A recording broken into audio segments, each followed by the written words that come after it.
Sa buhay, hindi lang lakas ng katawan ang mahalaga, kundi talas ng isipan. At kung matututo kang paandarin ang utak mo sa tamang paraan, mas magiging maingat, mas mabilis, at mas strategic ka sa kahit anong sitwasyon. Kaya sa video na ito, pag-uusapan natin ang 10 brain hacks na makakatulong para mas gumaling ka sa tactical na pag-iisip. Mga simpleng paraan lang ito, pero malalim ang epekto sa kung paano ka nagdidesisyon at kumikilos. Number 1, mag-focus ka sa mga pangyayari sa paligid mo. Kung iisipin mo, karamihan sa tao ay gumagalaw araw-araw na parang naka-autopilot. Naglalakad, nagmamaneho, nagtatrabaho, pero hindi talaga nakatuon sa paligid. Dito pumapasok ang konsepto ng situational awareness. Ito yung kakayahan mong basahin at intindihin ang paligid mo ng mas malalim kaysa sa ordinaryo. Kapag may situational awareness ka, hindi ka lang nakatingin, kundi nakakakita ka. Hindi ka lang nakakarinig, kundi nakakaunawa ka. Halimbawa, papasok ka sa isang kwarto at bago ka pa makaupo, napansin mo na agad kung sino ang mukhang pagod, sino ang alerto, at sino ang parang may tinatago. Hindi ito tungkol sa pagiging praning, kundi pagiging sensitibo sa maliliit na senyales na madalas hindi pinapansin ng iba. Ang kagandahan dito, natutulungan ka nitong magdesisyon ng mas tama at mas mabilis. Kasi imbes na mabigla ka sa isang pangyayari, handa ka na dahil nakita mo ang mga palatandaan bago pa mangyari ang sitwasyon. Para itong early warning system ng utak. Kapag malinaw ang awareness mo, mas mabilis mong nahuhuli kung saan ka dapat lumugar, kung kailan ka dapat tumahimik, at kung kailan ka dapat kumilos. Isipin mo, sa dami ng distractions ngayon, cellphone, ingay ng social media, at kung ano-ano pa, madali tayong nawawala sa focus. Kaya ang unang hakbang para maging tactical ang utak mo ay ang pagbabalik sa kasanayang ito. Ang marunong magbasa ng kapaligiran. Kasi kapag nakikita mo ang mas malawak na picture, hindi ka madaling maloko, hindi ka madaling mabigla, at mas kontrolado mo ang mga desisyon mo. Sa madaling salita, ang situational awareness ay parang nagbibigay sa'yo ng extra layer of protection at advantage. Habang ang iba ay abala sa sarili nilang mundo, ikaw naman ay may kakayahang makita ang nangyayari sa paligid at gamitin ito para laging may upper hand. Number 2, kontrolin mo ang iyong emosyon. Kung may isang bagay na kadalasan ay sumisira sa desisyon ng tao, ito ay ang emosyon. Kapag galit ka, mabilis kang makakapagsabi ng salita na hindi mo naman gustong sabihin. Kapag takot ka, madali kang mapaparalisa at hindi makakilos. At kapag sobra kang tuwa o gigil, pwede kang makagawa ng desisyon na hindi mo pinag-isipan ng husto. Dito pumapasok ang kahalagahan ng emotional na disiplina. Ang kakayahang kontrolin ang damdamin para hindi ito ang magdikta ng kilos mo. Ang emotional na disiplina ay hindi ibig sabihin na hindi ka marunong makaramdam. Hindi rin ibig sabihin na magiging malamig ka o walang pakialam. Ang ibig sabihin nito ay marunong kang maglagay ng distansya sa pagitan ng emosyon at aksyon. Para bang may filter ka bago kumilos.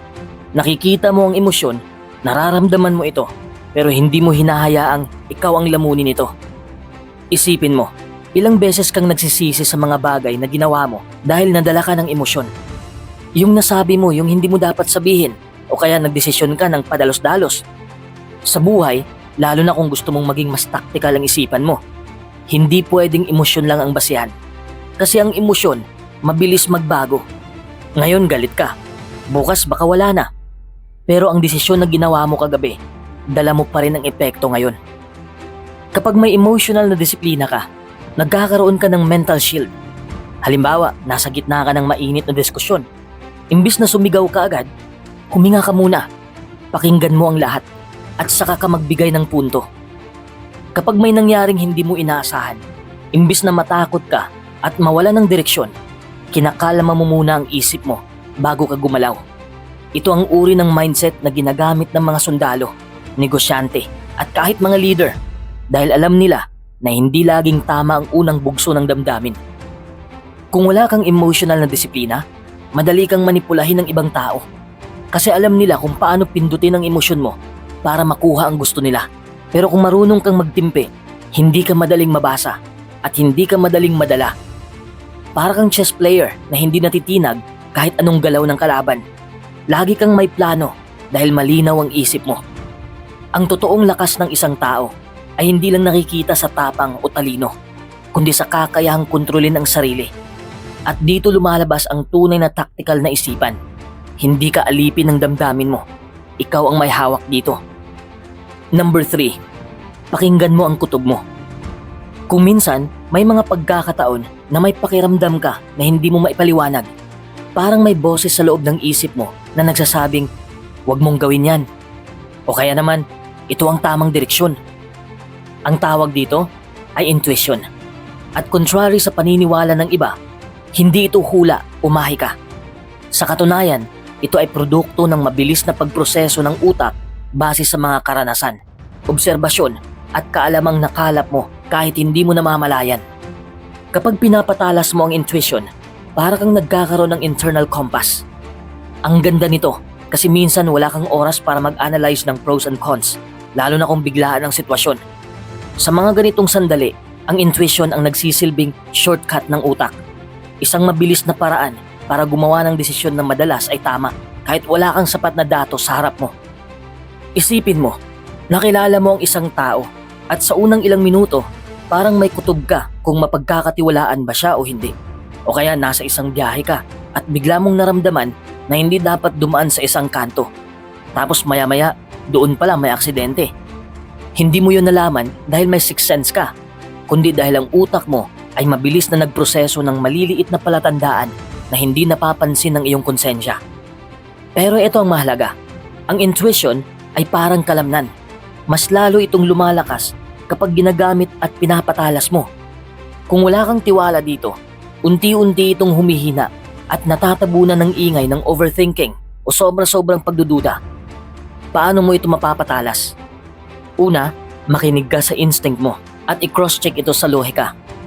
Halimbawa, kung may naramdaman kang hindi tama sa isang sitwasyon, huwag mo agad i-dismiss. Tanungin mo ang sarili mo, ano bang napansin ko kaya ako may ganitong kutob? Sa ganitong paraan, natututo ang utak mong kilalanin kung kailan dapat pakinggan ang intuition at kailan dapat magduda dito.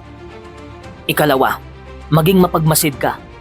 Ang intuition ay laging nakaangkla sa impormasyon. Kung hindi ka sanay mag-observe ng tao, lugar at sitwasyon, wala rin itong basihan.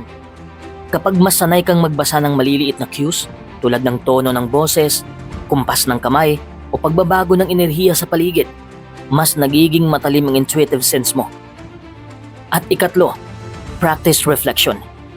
Kapag nagdesisyon ka base sa intuition, balikan mo kung tama ba o mali ang kinalabasan. Sa pagre-review, mas natututo kang kilalanin ang pattern kung kailan ka dapat makinig sa kutob mo at kung kailan hindi. Sa totoong buhay, ang taong may matalas na intuition ay parang may second layer ng kalamangan. Habang ang iba ay natatagalan mag-decide dahil sobra silang nag-a-analyze, ikaw ay nakakakilos agad, hindi pa dalos-dalos, kundi guided ng pinagsamang karanasan, obserbasyon at instinct.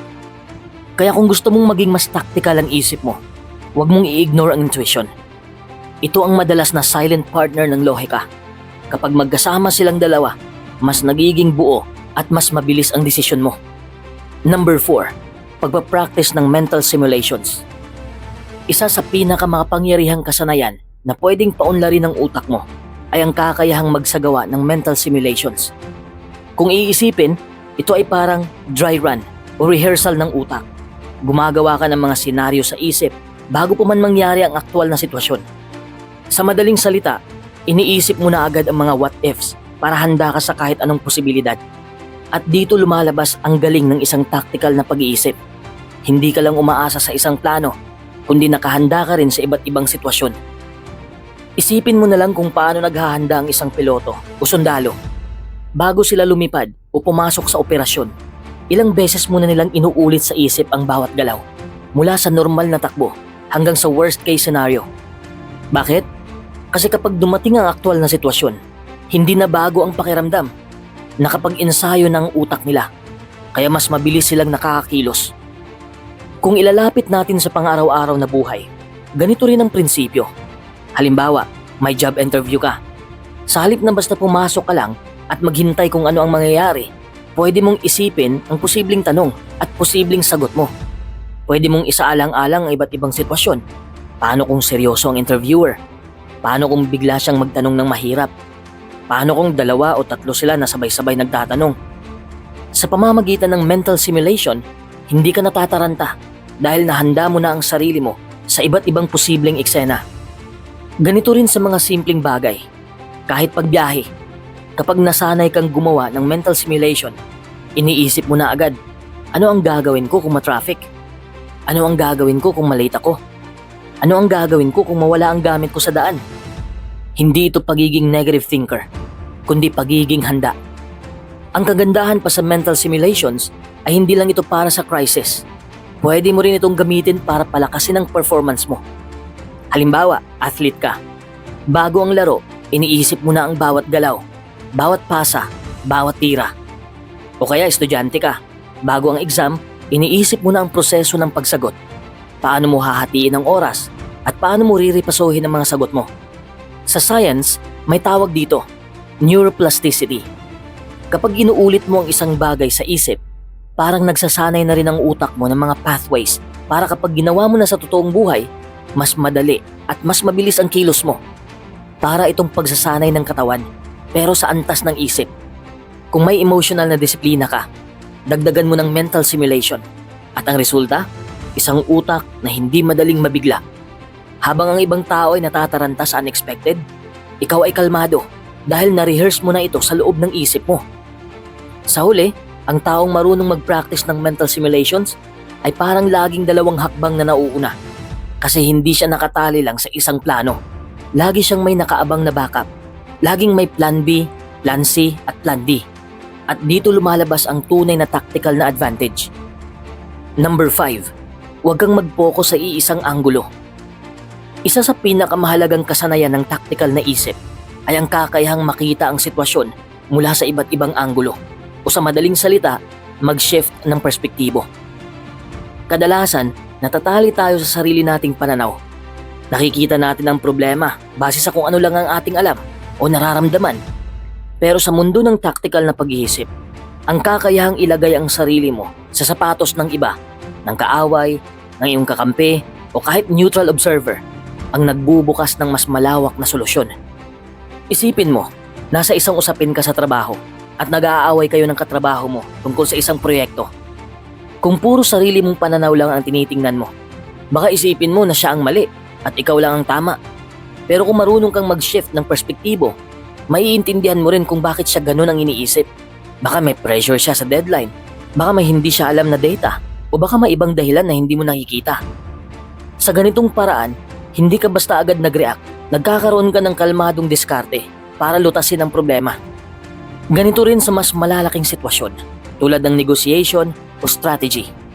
Ang mga mahusay na strategist at negotiator ay hindi lang nakatingin sa sarili nilang goal. Nakikita rin nila ang motibasyon ng kalaban. Kapag alam mo kung ano ang gusto at takot ng kalaban, mas madali kang makakagawa ng galaw na pabor sa'yo. Hindi sa pamamagitan ng panlilin lang, kundi sa pamamagitan ng tamang taktika at timing. Ang kakayahang mag-shift ng perspektibo ay nakakatulong din sa creativity at problem solving. Kapag puro iisang lens lang ang ginagamit mo, limitado ang solusyon na naiisip mo. Pero kapag sinanay mo ang sarili mong mag-isip sa ibang anggulo, nagiging mas flexible ang utak mo. Nakakakita ka ng options na dati ay hindi mo nakikita. Parang may zoom out at zoom in button ang utak mo.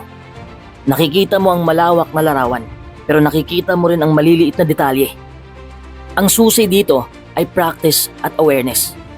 Kapag may sitwasyon, tanungin mo ang sarili mo, paano kaya makita ito ng ibang tao? Ano kaya ang iniisip nila? Paano kung ako ang nasa posisyon nila? Sa ganitong simpleng hakbang, natututo ang utak mo na lumipat-lipat ng pananaw at unti-unti, nagiging natural na ito sa isip mo. Sa totoong buhay, ang taong marunong mag-shift ng perspektibo ay hindi madaling mahulog sa bias o impulsive na galaw. Habang ang iba ay natatali sa kanilang sariling pananaw, ikaw ay may kakayahang makita ang buong laro. Mas maagang makahanap ng solusyon at mas maingat sa bawat hakbang. Sa madaling salita, ang kakayahang ito ay parang superpower ng tactical na utak. Hindi ka limitado sa iisang viewpoint. Mas marami kang nakikitang posibleng galaw at masanda kang kumilos sa tamang paraan kahit hindi pa malinaw ang lahat sa iba. Number 6. Aralin mo ang psychological triggers. Isa sa mga lihim ng tactical na isipan ay ang pag-alam kung ano ang nagpapaikot sa damdamin at isip ng tao. Ito ang tinatawag na psychological triggers. Sa madaling salita, ito yung mga bagay na nagte-trigger ng emosyon at reaksyon sa tao. Pwedeng takot, galit, tuwa, o kahit pangarap at ambisyon. Kapag naiintindihan mo ito, mas nagiging malinaw kung bakit ang isang tao ay kumikilos sa paraang ganoon at mas madali mong mahuhulaan ang susunod nilang hakbang. Isipin mo, nakikipag-usap ka sa isang kaibigan o kasamahan sa trabaho. Kung alam mo kung anong pinakasensitibong punto niya, halimbawa pride, insecurity o ambisyon, mas madali mong maiangkop ang approach mo para maging produktibo ang usapan. Hindi ito tungkol sa panlilinlang, kundi tungkol sa pag-intindi ng psychology para maayos ang komunikasyon at mas epektibo ang interaksyon. Ganito rin sa mas malalaking sitwasyon tulad ng negotiation o sales. Ang mga top negotiators at marketers ay bihasa sa pag-identify ng triggers. Kapag nakikita nila kung ano ang gusto o kailangan ng ibang tao, nakaka-adjust sila ng galaw para mas mataas ang chance na makuha ang tamang resulta. Halimbawa, kung alam mong ang isang kliyente ay nagdidesisyon base sa seguridad, mas maipapakita mo ang benefits ng product o plano mo sa lens ng safety at protection. Ngunit hindi lang ito para sa pakikipag-usap sa iba. Kapag naiintindihan mo rin ang psychological triggers ng sarili mo, nagiging mas tactical ka sa sarili mong galaw. Maraming tao ang nagkakamali dahil hindi nila alam kung ano ang nagtitrigger sa kanila ng stress, frustration o impulsive na desisyon. Kapag napansin mo ang patterns na ito, mas may control ka sa reaksyon mo at mas maiiwasan ang pagkakamali sa critical moments. Ang susi dito ay observation at reflection. Obserbahan mo ang galaw, salita at reaksyon ng ibang tao. Pansinin kung anong mga sitwasyon ang nagdudulot ng emosyon sa kanila. Pagkatapos, suriin kung paano mo magagamit ang kaalaman na yon para gumawa ng mas epektibong galaw. Hindi para manipulahin, kundi para mas maayos ang resulta at komunikasyon. Sa totoong buhay, ang taong marunong sa psychological triggers ay parang may manual sa utak ng iba. Habang ang iba ay nagre-react ng padalos-dalos sa emosyon, ikaw ay may kalmadong diskarte. Nakikita mo ang sanhi bago pa lumakas ang epekto. Kaya mas maaga kang nakakapag-adjust, mas mabilis kang makakagawa ng solusyon, at mas kontrolado mo ang bawat galaw. Number 7. Controlled stress exposure. Isa sa mga pinakamahalagang tactical na kasanayan ng utak ay ang kakayahang manatiling malinaw at maayos ang isip kahit nasa ilalim ng pressure. At dito pumapasok ang konsepto ng controlled stress exposure. Ang sinadyang paglalagay sa sarili sa sitwasyon ng stress para sanayin ang utak at katawan na hindi basta-basta matitinag. Kadalasan, kapag bigla kang naipit sa tensyon o problema, mabilis kang nagkakamali. Halimbawa, sa trabaho, biglang nag-crash ang system at lahat ay nagpanik. Ang utak ng karamihan ay nagiging reactive. Nag-aalangan sila, nagkakamali, o parang hindi makagalaw. Pero kapag nasanay ka sa controlled stress exposure, alam mo kung paano manatiling kalmado at gumawa ng tamang desisyon kahit sa pressure. Ang kagandahan nito ay parang mental gym. Hindi ka lang basta-basta ini-expose sa stress. Ginagawa ito sa controlled environment para matuto ang utak mo. Halimbawa, pwede mong gawin ito sa pamamagitan ng time-limited exercises, challenging puzzles, o high-intensity drills sa mental tasks. Ang utak mo ay natututo na kahit may stress, kaya pa rin itong mag-function ng malinaw at mabilis. Isipin mo, parang sports training. Ang atleta na hindi sanay sa pressure ay mabilis panghihinaan ng loob sa laro. Pero yung sanay sa controlled stress, sa practice pa lang, kapag dumating ang actual game, kaya niyang panatilihin ang focus at hindi madaling madala ng nerves. Ganito rin sa buhay. Kapag nasanay ka sa tamang stress, mas malinaw ang isip mo sa biglaang problema, sa biglaang emergency o hindi inaasahang sitwasyon. Bukod pa rito, natututo ka ring i-harness ang stress para maging advantage. Sa halip na kalabanin ang kaba o tensyon, nagagamit mo ito para mas maging alerto, para mas mabilis ang reaksyon at mas malakas ang focus. Parang fuel na nagbibigay ng extra energy sa utak mo sa tamang oras. Ang sikreto sa controlled stress exposure ay gradual at consistent practice. Hindi mo pwedeng i-dump ang sarili mo sa extreme pressure ng biglaan. Dapat unti-unti, sa tamang environment at may malinaw na objective. Sa ganitong paraan, natututo ang utak mo na hindi lahat ng stress ay delikado. May mga stress na pwede mong kontrolin at gamitin bilang training para sa mas mahihirap na sitwasyon sa totoong buhay. Sa madaling salita, ang taong sanay sa controlled stress exposure ay parang may superpower. Habang ang iba ay natitinag sa pressure, ikaw ay kalmado, mabilis kumilos at may malinaw na diskarte. Habang ang utak ng iba ay nag-o-overload, ang utak mo ay nagiging tactical tool na handa sa kahit anong sitwasyon. Number 8, i-expand ang pag-iisip mo. Isa sa mga pinaka-epektibong paraan para maging tactical ang isip ay ang paggamit ng decision trees. Sa simpleng salita, parang flowchart ito sa utak mo. Isang sistema kung saan bawat desisyon ay may susunod na option at bawat option ay may kaakibat na resulta. Kapag nasanay ka sa ganitong paraan ng pag-iisip, hindi ka basta natatali sa isang plano lang at laging may nakaabang na alternatibo. Isipin mo ito sa pang-araw-araw na sitwasyon. Halimbawa, nagbabala kang lumabas para maglakad sa lungsod pero bigla ang umulan. Kung wala kang mental decision tree, baka agad kang bumalik sa bahay at pakiramdam mo ay nabigo ka. Pero kung sanay ka sa ganitong pag-iisip, iniisip mo agad ang mga options. Pwede ako magdala ng payong at magpatuloy. Pwede rin ako maghintay muna na humupa ang ulan. O pwede akong lumipat sa indoor activity. Sa ganitong paraan, hindi ka natigil. Laging may plan B at plan C. Sa mas komplikadong sitwasyon, tulad ng trabaho o negosyo, mas halata ang kahalagahan nito. Halimbawa, may project ka na kailangan tapusin sa deadline. Kapag alam mo ang decision tree, iniisip mo agad kung isang strategy ang hindi gumana, ano ang susunod? Kung ang isang team member ay hindi available, ano ang backup? Sa pamamagitan ng ganitong structured thinking, hindi ka na nagkakaproblema sa biglaang pagbabago dahil nakaplano na sa isip mo ang iba't ibang senaryo. Bukod sa pagiging handa, nakakatulong rin ito sa speed at clarity ng decision making. Kasi kapag nasanay ka sa paggawa ng decision tree sa isip mo, hindi ka na nai-stuck sa analysis paralysis. Alam mo kung paano hatiin ang problema sa mga branches at tukuyin kung alin ang may pinakamataas na chance na magtagumpay. Parang nagkakaroon ka ng roadmap sa utak mo na nagsasabing kung ito ang mangyari, ito ang gagawin ko. Isa pang magandang punto, ang decision tree training ay nakakatulong din para mas maunawaan ang risk at benefit ng bawat desisyon. Kapag iniisip mo ang bawat branch, natural mong nai-evaluate ang posibleng epekto ng bawat hakbang bago mo ito gawin. Kaya hindi ka basta agad nagkakamali, lalo na sa mga high-stakes na sitwasyon.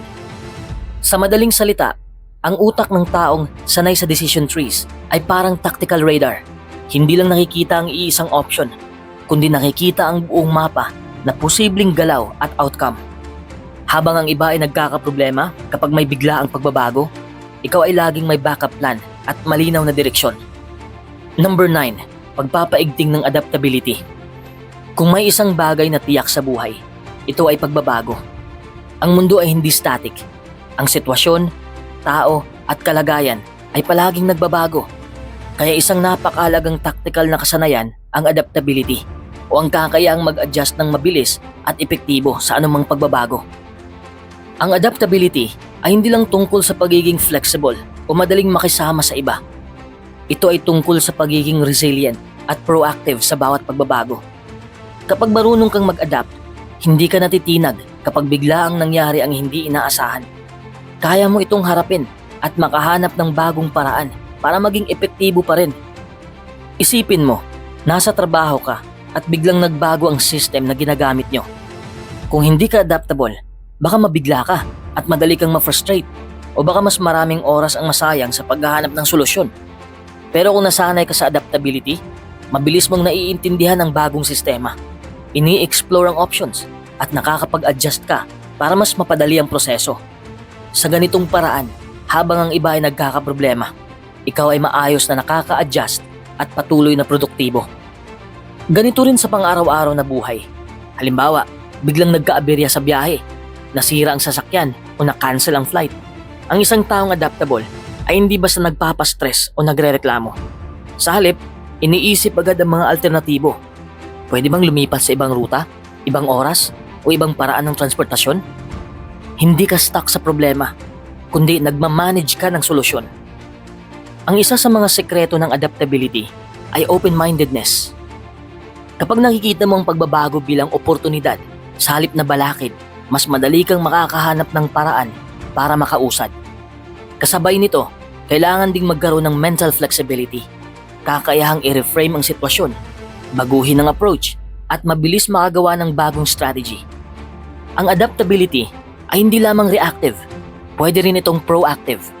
Habang ang iba ay naghihintay na mangyari ang pagbabago para mag-adjust, ikaw ay nagfo-forecast na at naghahanda na sa posibleng senaryo. Ito ang nagbibigay sa iyo ng tactical na advantage. Ikaw ay laging may edge sa sitwasyon dahil handa ka bago pa man maapektuhan ng pagbabago. Sa madaling salita, ang taong may mataas na adaptability ay parang bamboo sa bagyo. Nagbabaluktot pero hindi nababali. Habang ang iba ay nagkakaproblema sa mga pagbabago, ikaw ay laging may paraan para maka-adjust, manatiling kalmado at magpatuloy sa tamang direksyon. Number 10, palakasin mo ang iyong focus muscle. Marami sa atin ang nagrereklamo na kahit anong gawin nila, mabilis silang nadidistract sa cellphone, social media, email, o kahit maliliit na ingay sa paligid. Ang kakayang mag-focus ay hindi basta-basta dumarating. Kailangan itong sanayin at palakasin, parang kalamnan sa katawan. Kaya tinatawag itong focus muscle, isang mental skill na pwede mong palakasin at pahabain ang kapasidad. Kapag malakas ang focus muscle mo, kaya mong manatiling concentrated sa isang bagay kahit maraming distractions. Halimbawa, nag-aaral ka o nagtatrabaho sa isang mahirap na project. Habang ang iba ay nagbubukas ng 10 tabs sa browser at nagche-check ng notifications, ikaw ay nakatutok sa goal mo. Tapos ka sa trabaho ng mas mabilis at mas malinaw ang quality. Ang focus ay hindi lang tungkol sa oras na ginugugol mo sa isang task. Ito rin ay tungkol sa kalidad ng atensyon mo. Kung gaano kakaya ng utak mo na manatiling alerto at aware sa tamang bagay. Kapag mahina ang focus muscle, madali kang malula sa simpleng distractions. At ang utak mo ay nagiging reactive sa lahat ng stimuli. Pero kapag malakas ito, kaya mong i-filter ang hindi mahalagang impormasyon at i-concentrate ang enerhiya mo sa critical points. Isipin mo, parang nagbubuhat ka ng weights sa gym. Hindi mo inaasahang makakabuhat ka agad ng mabigat kung hindi mo iniinsayo ang katawan mo araw-araw. Ganito rin sa focus. Kapag araw-araw mo itong sinasanay, sa pamamagitan ng meditation, timed work sprints, o deliberate concentration exercises, unti-unti itong lumalakas. Kapag lumakas ang focus muscle mo, hindi ka na basta natitinag ng notifications, hindi ka na basta natitinag ng ingay sa paligid o internal distractions tulad ng worry at overthinking. Bukod dito, ang focus muscle ay nagbibigay sa iyo ng mental endurance. Kapag may mahahabang tasks o komplikadong sitwasyon, hindi madaling mapagod ang isip mo. Kaya mas strategic ang decisions mo, mas maayos ang execution, at mas malinaw ang analysis mo. Sa madaling salita, ang utak ng taong may malakas na focus muscle ay parang laser beam. Nakakakita sa pinakamahalaga, nakakat through ng distractions, at nakakapag-deliver ng results ng mabilis at epektibo. Habang ang iba ay natataranta sa ingay ng paligid, ikaw ay kalmado, concentrated, at may malinaw na direksyon. Sa lahat ng nabanggit nating brain hacks, situational awareness, emotional na disiplina, intuition, mental simulations, pag-shift ng perspektibo, psychological triggers, controlled stress exposure, decision trees, adaptability, at focus muscle, may iisang core idea na nagbubuklod sa lahat. Ang kakayahan mong mag-prioritize, mag-filter ng impormasyon, at gawin ang tamang galaw ng mabilis at malinaw kahit na maraming distractions, pressure o komplikadong sitwasyon. Parang checkpoint sa utak mo na nagsasabing, ito ang mahalaga. Dito ka mag-concentrate. Dito ka kumilos. Kapag malinaw sa'yo ang lahat ng ito, hindi ka natatali sa trivial na detalye na pwede lang magpalito sa'yo. Habang ang iba ay naguguluhan sa maraming impormasyon, ikaw ay may tactical clarity. Alam mo kung alin ang actionable, alin ang pwedeng i-ignore, at alin ang critical para ma-achieve ang goal mo. Isipin mo, parang nasa larangan ka ng laro o trabaho. Maraming directions, maraming distractions, maraming pressures. At ang steps na ito ay parang internal GPS mo. Hindi mo kailangan ma-stress sa lahat ng bagay. Alam mo kung saan ka pupunta at ano ang priority moves mo. Kaya mas mabilis kang makakilos, mas maayos ang decisions mo, at mas mataas ang chance na makuha ang resulta na gusto mo. Hindi ito natural na lumalabas sa isip ng lahat. Kailangan itong sanayin sa pamamagitan ng practice, reflection, at paggamit ng lahat ng brain hacks na napag-usapan natin. Kapag nasanay ka, hindi ka lang basta nakakasurvive sa pressure o biglaang sitwasyon. Ikaw ay nagiging strategic, proactive, at may control sa galaw ng utak mo. Sa madaling salita, ito ang mga ultimate tool ng isang tactical na utak. Habang ang iba ay nagkakaproblema sa gulo at distractions ng buhay, ikaw ay kalmado, malinaw ang isip, at handang gumawa ng galaw na may impact. Ito ang nag-uugnay sa lahat ng brain hacks. Ito ang gabay mo para hindi maligaw sa complexity ng mundo at para maging mas maingat, mas mabilis, at mas epektibo sa lahat ng aspeto ng buhay.